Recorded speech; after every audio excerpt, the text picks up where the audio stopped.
बिस्मिल्लाहिर्रहमानिर्रहीम। बोलते कालम के साथ मैं आमिर रज़ा खान। और मुझे गाना याद आ रहा है कि ऊपर वाला जब भी देता देता छप्पर फाड़ के, किसे किसे कितना, किसे किसे कितना।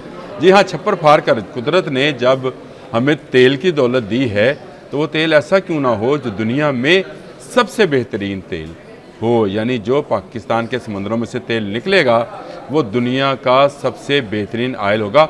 अगर ये आप बात समझना चाहते हैं तो समझिए कि तेल की जो क्वालिटी है वो ग्रेविटी पर मुनहसर होती है, जिसको API ग्रेविटी बोलते हैं।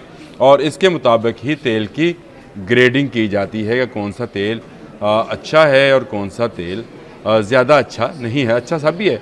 क्रूड ऑयल जहाँ जहाँ से भी निकलता है उन ममालिक ने दिनों में तरक्की की है। आप अरब से चलें और अमेरिका तक चले जाएं, आप तमाम ममालिक, वो ममालिक जिन्होंने जहाँ से ये कुदरती दौलत निकलती है, माँ सवाए दो एक अफ्रीकी ममालिक नाइजीरिया और सोमालिया वगैरह से, जहाँ पर खाना जंगी ने वहाँ की तेल की दौलत को गहना रखा है। लेकिन इसके बावजूद दुनिया में बहुत सारी इकॉनमीज़ जो हैं तेल पर डिपेंडेंट है। और पाकिस्तान पर यही तेल जो है किस क्वालिटी का है, ये आज का मेरा मौजू है। और इसमें मैंने आपको बता दिया कि ये तेल की 3 अक़साम है जी, जिसमें हैवी है, लाइट है और मीडियम है। हैवी, मीडियम और लाइट, ये 3 अक़साम हैं। लेकिन लाइट प्लस भी एक आयल है, उसका जिक्र मैं बाद में आपको बताता हूँ। और इसकी ग्रेविटी को मापने का तरीका जो है वही कि किस तेल में कितना गंधक या सल्फ़र मौजूद है। ये तेल में मकदार में मौजूद जो सल्फ़र है, अगर ये 0.5% हो तो ये बहुत आला क्वालिटी का तेल समझा जाता है, जबकि इससे ज़्यादा का आयल जो है वो सोर क्रूड कहलाता है, यानी वो इसको खट्टा क्रूड, यानी उसमें कहीं ना कहीं तेल तो वो भी है लेकिन उसमें कुछ ख़राबियाँ मौजूद होती हैं। इसकी अगर आप इसको API ग्रेविटी देखें तो इसकी 35 से ऊपर होनी चाहिए, जो आला क्वालिटी का तेल है। और इसमें सल्फ़र 0.5 मैंने आपको बता दिया % होना चाहिए। और इसमें चिपचिपाहट जिसको कहते हैं, जिसको हम जो कि वैसलीन भी यूज़ करते हैं, वो भी कम मकदार में मौजूद हो। वैक्स कंटेंट जिसको बोला जाता है वो भी कम मकदार में हो। और इस वक्त दुनिया में मशहूर क्रूड ऑयल जो हैं उनमें ब्रेंट क्रूड है, ये नॉर्थ सी से निकलता है, आपको भी जानते हैं, बरतानिया के नॉर्दर्न साइड से निकाला जाता है। WTI है, ये वेस्ट टेक्सास का है, इंटरमीडिएट क्वालिटी का तो ऑयल है जो कि अमेरिका से निकाला जाता है और अमेरिकन इसको इस्तेमाल करते हैं।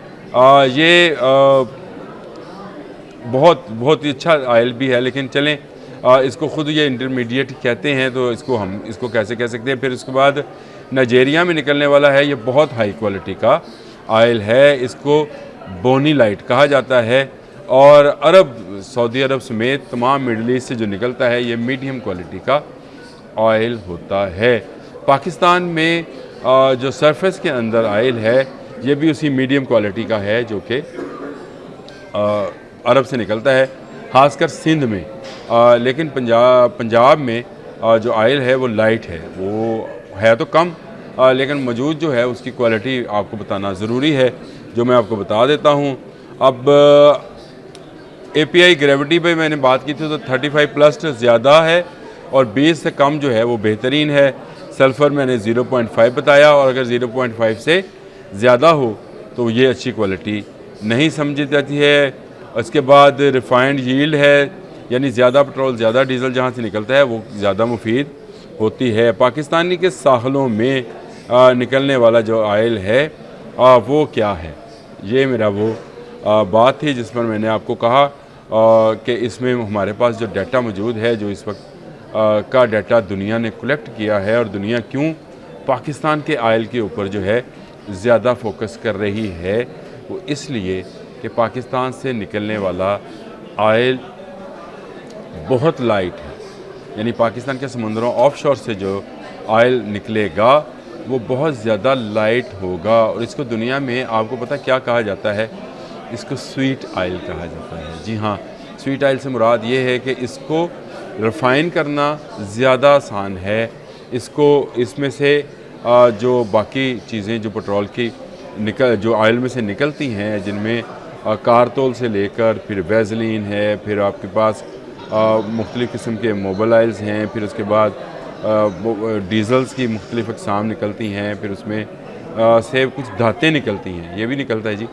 और इसमें से सल्फ़र को अलग किया जाता है, पानी को अलग किया जाता है और बहुत सारी जो चीज़ें हैं उनको ख़त्म करने के बाद फिर पेट्रोल शुरू होता है, और डीज़ल के बाद पेट्रोल शुरू होता है, और पेट्रोल में फिर हाई ऑक्टेन तक क्वालिटी जो है उसमें से रिफ़ाइन किया जाता है। दुनिया में इस तरह का आयल अगर कहीं और मौजूद है तो वो अमेरिका है। तो आप समझ सकते हैं डोनाल्ड ट्रंप ने पाकिस्तान के मुतल्लिक ये बात कही कि वो इंडिया को तेल बेच सकता है, तो इसका मतलब ये है कि इस तजारत में अमेरिका बहुत ज़्यादा इंटरेस्ट ले रहा है। तुर्की का हमीदुद्दीन ख़ान बहरी बेरा जो है उस वो तो 40 जगहों पर बिड करने को भी तैयार हो गया है, और ये बेरा वो है जो कि दुनिया का सबसे बड़ा इस वक्त सी ऑयल ड्रिलिंग का बेरा है, यानी समंदर के अंदर ज़ेर ज़मीन तेल और गैस की ज़खायर को ढूंढने में इस बहरी बेरे का कोई सानी नहीं है, जिसके साथ 4 इसके मावन जहाज़ चलते हैं जो सर्वेयर्स हैं, जो सेस्मिक सर्वे साथ साथ करते जाते हैं, और ये ड्रिलिंग इसको कहा बताया जाता है कि कहाँ ड्रिलिंग करनी है, और 12,000 फिट की गहराई तक ये ड्रिलिंग जो है मारियाना ट्रंच, मैंने आपको बताया था कल, मारियाना ट्रंच जो है उससे ज़्यादा गहराई पर ये है। तो पाकिस्तान में जो आयल है वो स्वीट आयल कहलाता है। मैंने कहा मैं आपको बता दूं कि इसमें जो है जो हमारा मिडल ईस्ट है उसमें सोर आयल है, ये मिडल ईस्ट और ईरान, इसमें जो आयल निकाला जाता है उसको रिफ़ाइन करना ज़रा सा मुश्किल है। गो पाकिस्तान में तमाम रिफाइनरीज़ के अंदर जो है यही आयल जो सऊदी अरब से और बाकी ममालिक से, मिडल ईस्ट से हमें आता है, उसको रिफ़ाइन किया जाता है। लेकिन पाकिस्तान के ख़ुद का आयल जो कि जिसकी इस वक्त तक की मकदार जो तस्वर की जा रही है या जिसको बताया जा रहा है वो 9.5 अरब बैरल से ज़्यादा है, और ये बहुत बड़ी मकदार है जिसके लिए दुनिया की मुख्तलिफ़ कंपनीज़ अब बिड करने जा रही हैं। कल मैंने तुर्की की कंपनी का बताया था, अमेरिकन प्रेसिडेंट ने ऐलान कर दिया कि अमेरिकन कंपनीज़ पाकिस्तान में ऑयल ड्रिलिंग में इंटरेस्टेड हैं। और मैंने आपको ये भी बताया था कि पाकिस्तान ने जब चाही में एटमी धमाका किया था तो उस वक्त भी जो सेस्मिक कंट्रोल सेंटर्स थे उन्होंने जो चीज़ नोट की थी वो पाकिस्तान के समंदर और ज़मीन के अंदर मौजूद तेल के ज़खायर थे। तो आप इससे अंदाज़ा लगा सकते हैं कि पाकिस्तान आने वाले दिनों में किस तरह से ना सिर्फ तरक्की करेगा बल्कि पाकिस्तान से निकलने वाला ऑयल पूरी दुनिया में एक्सपोर्ट किया जाएगा।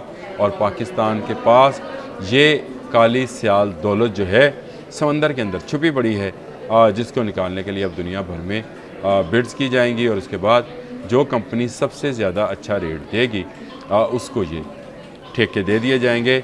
पाकिस्तान में 40 मकामात ऐसे हैं समंदर के अंदर, पाकिस्तानी समंदर की हदूद के अंदर, जहाँ पर ये स्वीट क्रूड आयल जो है ये इसकी मौजूदगी का कहा जा रहा है। जो मुख्तलिफ सर्वेज़ हैं उन्होंने बताया है। इसके अलावा ज़मीनी जो ये तो ऑफ शेयर था, ऑन शोर भी जो है ऑन शोर जो है वो भी बहुत सारे मकामात हैं, 32 मकामात हैं। इसकी तफसील अगर आप जानना चाहते हो तो मैंने पिछले दिनों इसकी मुकम्मल तफसील बताई थी, नाम बताए थे, जोन बताए थे कि खैबर पख्तूनख्वा से शुरू हो जाएं और फिर आप पंजाब, सिंध, बलूचिस्तान, चारों जोन्स में अल्लाह ताला ने आयल के ज़खायर दिए रखे हैं। यानी आपका ये लिया हासलपुर जो है यहाँ पर भी ज़ेर ज़मीन आयल मौजूद है, बहुत गहराई में है और बहुत अच्छी क्वालिटी का आयल यहाँ पर भी है, उसकी मकदार जो भी हो। और सिंध में तो ड्रिलिंग भी शुरू हो गई, सिंध में तो 3 दिन पहले खुशखबरी भी आ गई कि वहाँ से 275 बैरल पर डे जो है आयल निकालना शुरू, एक कुएँ से निकालना शुरू किया गया है। मुझे लोग हैरान हो रहे थे, वो कह रहे जी एक कुएँ से इतना नहीं। भाई ये जहाँ ज़ेर ज़मीन जैसे आप ट्यूबवेल का ड्रिल मारते हैं तो आप एक जगह से जब पानी निकाल रहे होते हैं तो उसके बाद आप ये नहीं है कि आपने वहाँ से एकदम से सारा पानी जो है एक्सट्रैक्ट कर लेना है, उसको आप निकालते चले जाते हैं। तो इसी तरह के कुएँ जो हैं उस पूरे एरिया के अंदर जो है मुख्तलिफ़ जगह पर खोदे जाएंगे और वहाँ पर वो मशीन्स जिनको आप जराफ की तरह से इंजेक्ट करते हुए तेल को निकालते हुए अक्सर हम देखते रहते हैं अमेरिका, रशिया और जिन ममालिक में है। और उसके बाद ऑफशोर जो निकलता है तेल, उसके लिए भी जो ड्रिलिंग की जाती है और उसके लिए जो मशीनरी है उसका नज़ारा अगर आप देखना है तो नॉर्दर्न सी आयल जो है उसको आप ब्रेंट जिसको बोलते हैं बरतानिया के समुद्रों में से निकलता है, उसका जायज़ा ले लें। बड़ी खुशकिस्मती और बड़ी दौलत जो है पाकिस्तान की दरवाज़े पर दस्तक दे रही है। अब ये इस दस्तक के बाद कितना टाइम लगता है कि हम इस तेल को निकालने में कामयाब हों। किसी भी कंपनी के साथ जल्द से जल्द गवर्नमेंट को इन इलाकों में कंपनीज़ के साथ मुआहदात करने चाहिए, बिड करनी चाहिए, मुआहदात करने चाहिए ताकि ड्रिलिंग का काम शुरू हो। इस काम को शुरू होने के बाद भी एक तवील अरसा चाहिए होता है, बहुत तवील नहीं लेकिन तवील अरसा चाहिए होता है कि सामने वाला चाय का कप जो है आपके होंठों तक आ जाए। अब तक के लिए इतना ही। अल्लाह हाफ़िज़।